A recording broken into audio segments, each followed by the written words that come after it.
So you're working on a couple of HO scale locomotives for a fun project, but you end up getting called out on a bar route while you're prepping them. What do you do with the footage you've already filmed? Come back after the tile and I'll show you.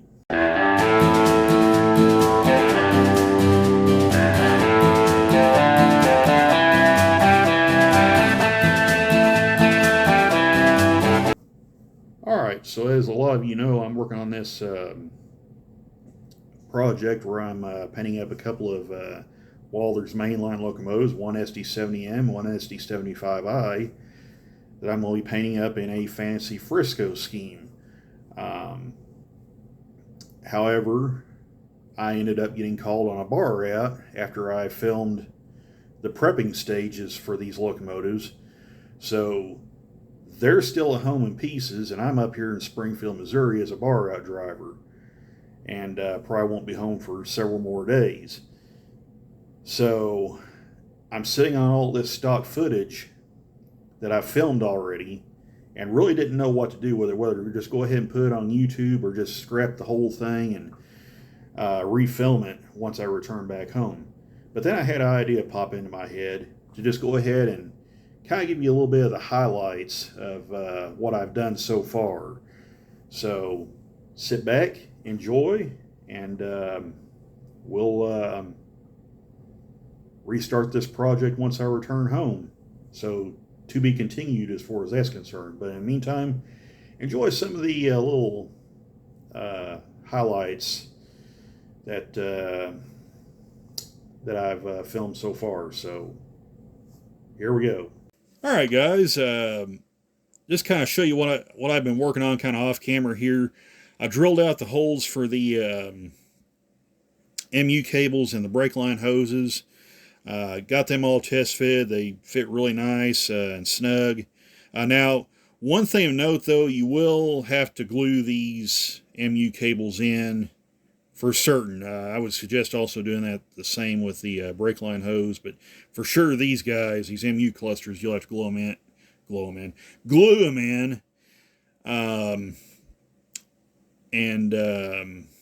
So they'll stay on, because the little prong that's on the back of them isn't long enough to go all the way through. So yeah, make sure you glue these guys during the final assembly, and everything will be good. Of course, we got the etch metal sunshades on right there. Those look really nice. Got our Leslie 5 chime air horn on. These are I'm just test fitting these just to make sure everything fits nice and snug.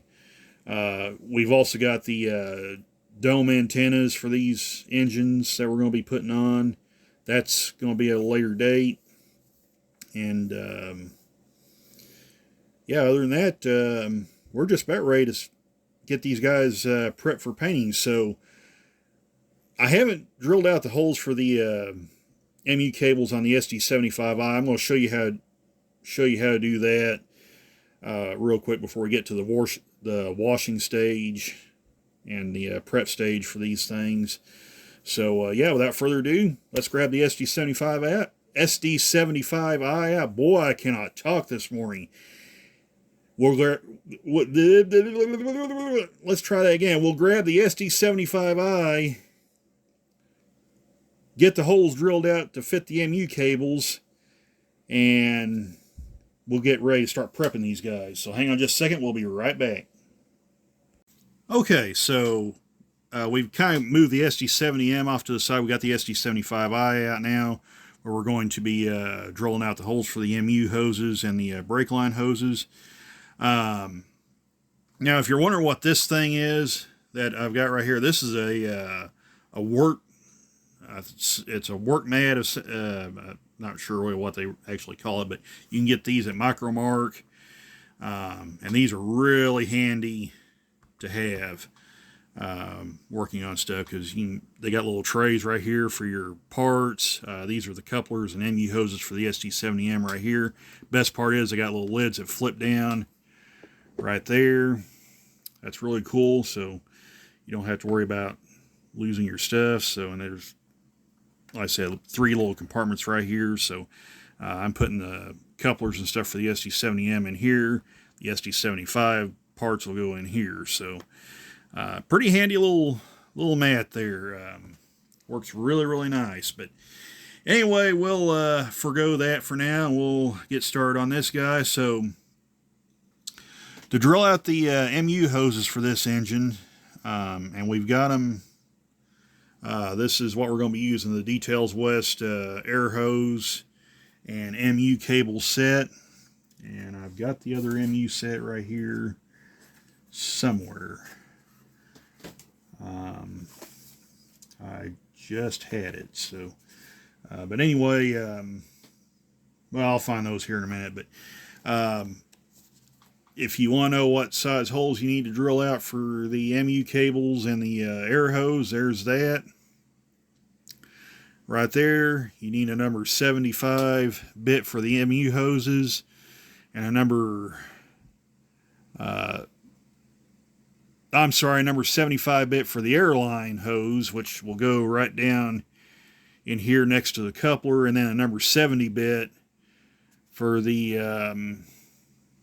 MU clusters. So there you go. Very good. So, oh, and here's the other MU cluster set right there. So we're all good there. So we'll go ahead and open these guys up, and we'll go ahead and drill them out right quick. Come on now. As I fumble around doing stuff like this. Now, when you get these Details West MU clusters, they got this little sprue right here you got to cut off. That's not a problem. They just, well, you don't even need a pair of dikes. You can just bend them back and forth like so here, and they'll just come off like that. So just repeat the process for each hose. There's that. There's one down, and we'll get the others.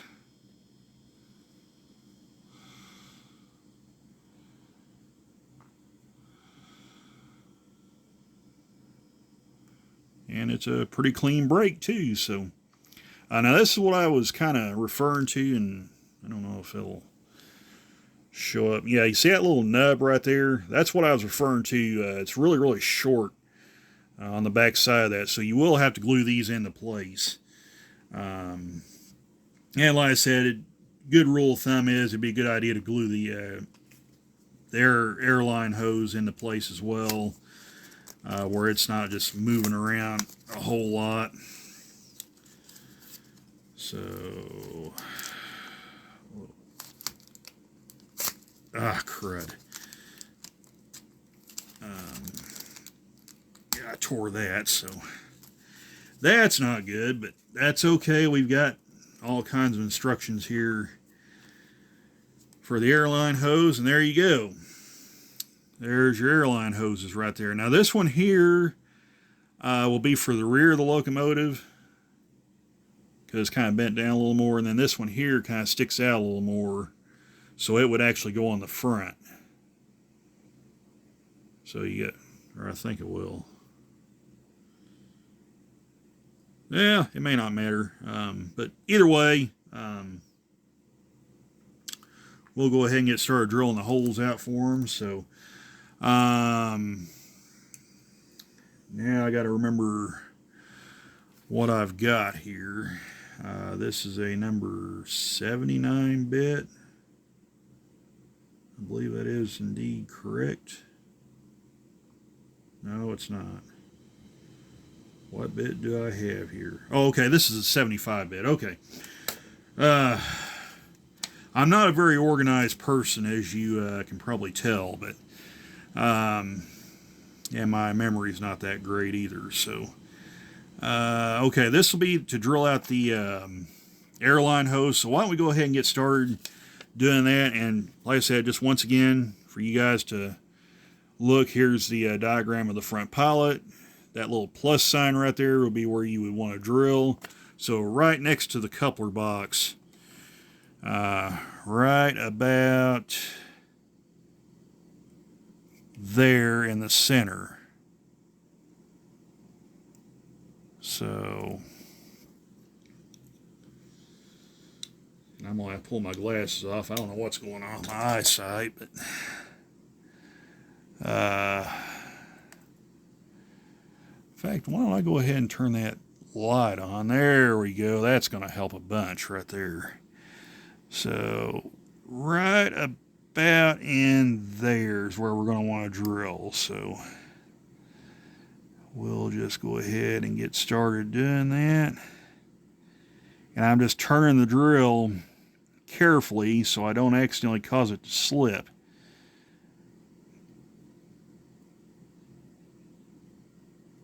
And we should be starting to make a hole there, and we are.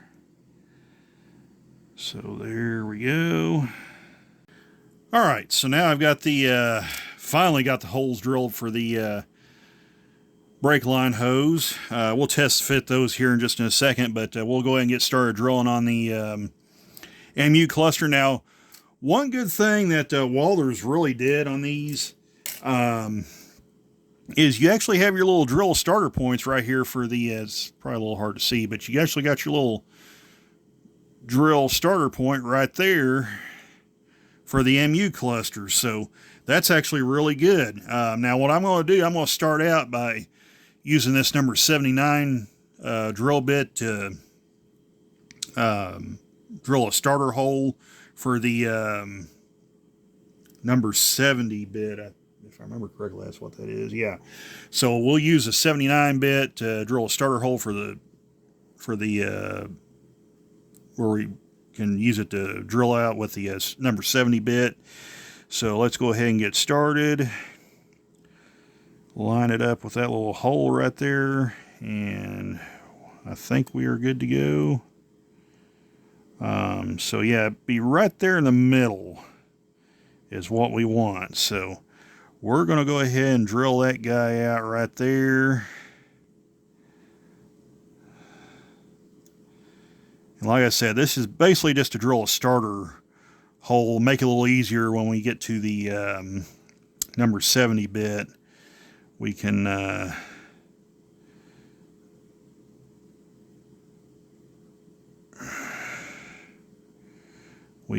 drill it out. So now, like I said in the first episode, I'm going to be doing some pretty unorthodox stuff that a lot of people wouldn't normally do when detailing and painting a model.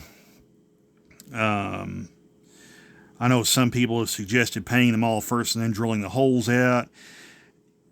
I could certainly do that, but I want to make sure there's no flashing or anything that could possibly get in the way of paint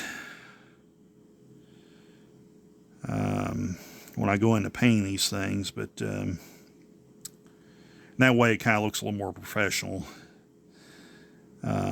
which I'm not expecting this to be a super professional job anyway, but we'll just say as professional as I can get, which isn't saying much. So we'll keep drilling. It's hard for me to do this with the camera like this because I don't have it. The way things are, I can't have it set up where I can have a camera that looks directly down on the model. This house just isn't designed for filming YouTube videos. That's just a product of being basically a time capsule from the 1940s. So,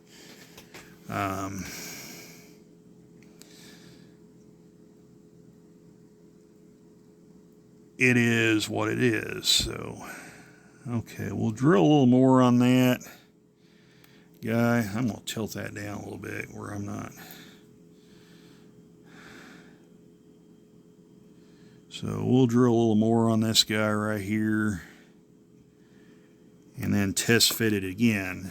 Wipe that flashing off where we don't get another false reading. And I may have to pull that knuckle coupler off. I'm kind of not wanting to do any of that stuff until we get right ready for painting, and I think that's going to be spot on right there. Like I said, I'll have to glue that on, but that actually looks really good. So, all right. So we got the hole drilled out the right way on this. So what I'm going to do, I'm going to pause the video, and I'm going to drill out the rest of these holes for this engine, and we'll move ahead to getting ready to prep and clean these guys. So hang on just a second. We'll be right back. All right. Just to kind of show you how to remove the shells on these things. It's pretty simple, and I forgot to pull the brake hoses off this engine before we do that. So we need to lay these off to the side. These will go in the SD70M parts bin. So here we go. We're going to go ahead and pull the body off this guy. Now I've already took the couplers off of it. You basically just unscrew the couplers. You basically unscrew the couplers off each end here. They were a little bit stuck, so I had to use a flat screwdriver to kind of get them off, and then the body should just lift off here, maybe. Unless, whoop, nope. I take that back. The bodies are actually screwed on these engines, so we'll have to take our screwdriver here and take the screws out. Come on, there you go. Pays to have a magnetic screwdriver, so we'll just go ahead and do the same on this end, and now the body should come off. In fact, you know what, while we're at, let's just go ahead and pull the fuel tank off this guy. So there's two screws here, so we'll go ahead and yank those off, or unscrew those. Right there. That way we won't have to do that later. And fuel tank just comes off like that. We'll set that over here, and then the body should, I don't think there's a screw anywhere else, never hurts to look, but I think we're ready to take the body off this guy. So it should just slide right off, just like that. I think the walkway actually separates from this. If it does, that's actually kind of handy. There we go. Yeah, the ditch light wires, you need to kind of feed those back through like so here. Make sure they're not in the way. Come on now. Slide off of there. There we go. And just like that, body's off. Oh, and it's the ditch lights are on little prongs there, so we're going to have to actually tape those up because we don't want to be painting those. That would be a problem. So we'll have to remember to mask those before we start painting. So yeah. So there's the guts of the Waller's engine right there for you to look at. You got your provisions for DCC right here, your 21-pin connector, your cam motor right here, and you got an area for the speaker, which I think, and I'm trying to remember where this is at. I think it's back here is where the provisions for the speaker will be. Somebody that's put sound in these locomotives could probably fill me in better on that, but yeah, there's the body off, and we'll just do the same with the others, and yeah, we'll figure out a way to get this part off here. Oh, I think it's got little screws on it too. Yeah, okay, so all we gotta do is just unscrew that then, so that's not bad. All right, so we'll go ahead and finish taking this guy apart, and we'll get him ready for washing. So hang on just a second, we'll be right back. All right, we're ready to do the same with this SD75I. Get it apart. So we're going to, like the SD70M, we're going to start by pulling the fuel tank off. Now, we're not going to be using this particular tank. We're going to be using the larger tank that's in the kit. But we're still going to paint this one because we might use it on something else later on down the road. So we'll just go ahead and paint this guy up and save it for another day. So here we go. We'll pull that off. Got our screws right there. Fuel tank pops off like that. We'll put the screws in here for the SD75I in there. And then we'll unscrew the body off of this. So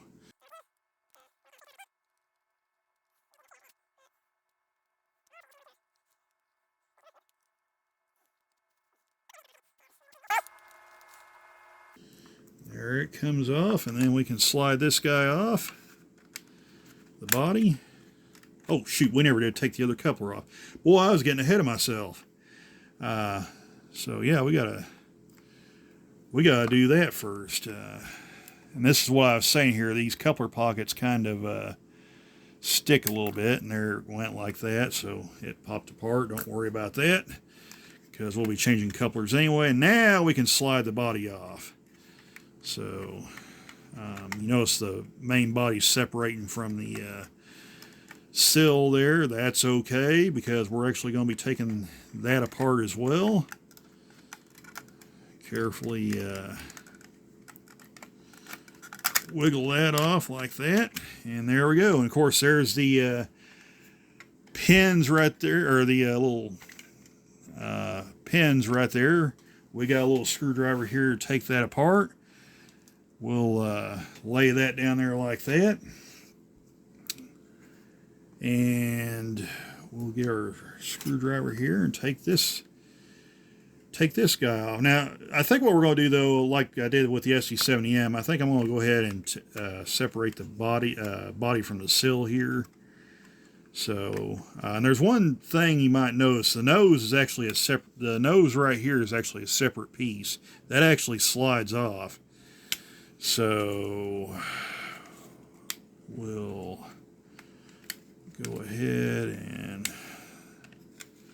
slide that off, and I think that should just come right off. Yeah. Well, the nose part should just slide right off, as it should. Come on now. Come on. Sometimes these things want to fight with you. But yeah, there we go. See, nose comes off like that. Separate part. Just kind of quickly explain, Waller's in recent years redid the ditch lights on these engines to where they have separate bulbs. So you have these two little ditch light bulbs right here, and they come through these little holes right here and right here. And then it's got these little prongs here that plugs into the main board, and it picks up current, and it picks up the current and lights up the lights. So this is similar to how like Scale-Train's Athearn and other manufacturers do it.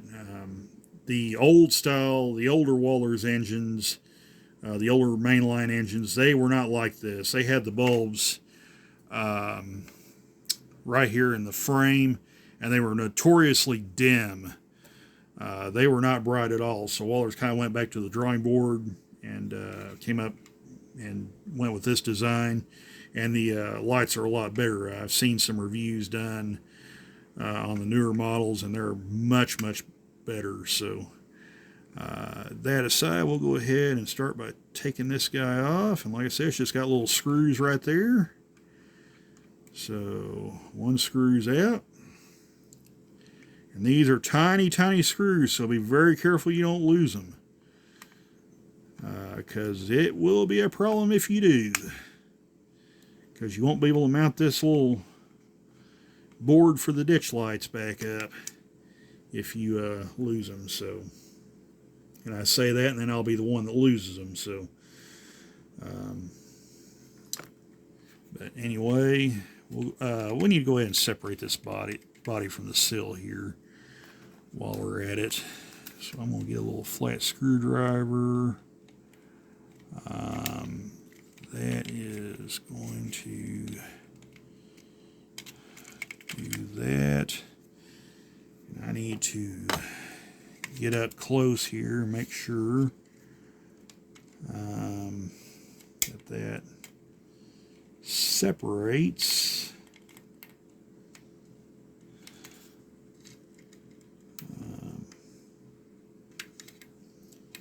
Make sure that separates. We'll get our screwdriver down there like so. Hopefully that'll... There we go. There it went. Just like that.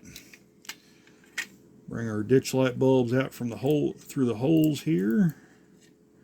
One's out. And I'm just being extra cautious to make sure that I don't do any damage to the bulbs. So we'll do that.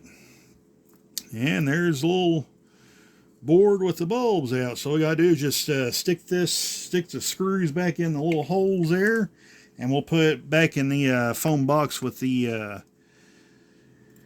SD75I. So that's kind of a gist of how to take these things apart.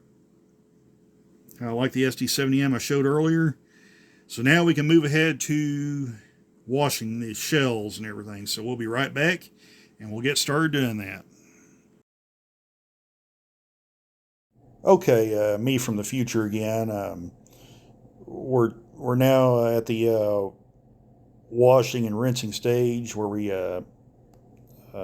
dip the shells in some and the accompanying detail parts and some warm soapy water. This is basically just regular water I got out of the sink and Dawn dish soap. Now the container on the left there contains distilled water to wash these off with. That's so we don't wind up with any type of water deposits, or less chance of having water deposits. Any minerals or stuff end up getting on the shells that could hamper paint sticking to them. You notice this time I'm wearing the gloves as well. I wasn't wearing them earlier in this video because it was too difficult to grip the parts with them on, the small detail parts, when I was disassembling the engine. And I didn't want to lose anything, so I ended up having to do the disassembly without the gloves on. But this step here, you definitely want to have them on. That way you're not getting any new fingerprints, any new oils off your skin onto the models. So that when these shells and the truck side frames and the detail parts that go on the side frames and the fuel tank and that kind of stuff dries, the paint will adhere to the models better when we get to the primer stage and then the paint stage. So, and these are just the gloves I'm wearing, just basically cheap disposable gloves. Like I say, you can buy at any dollar store or Walmart or anywhere like that. But you notice I'm scrubbing the parts. Now you want to be careful not to get too aggressive with it, because even though these engines don't have what you'd say a lot of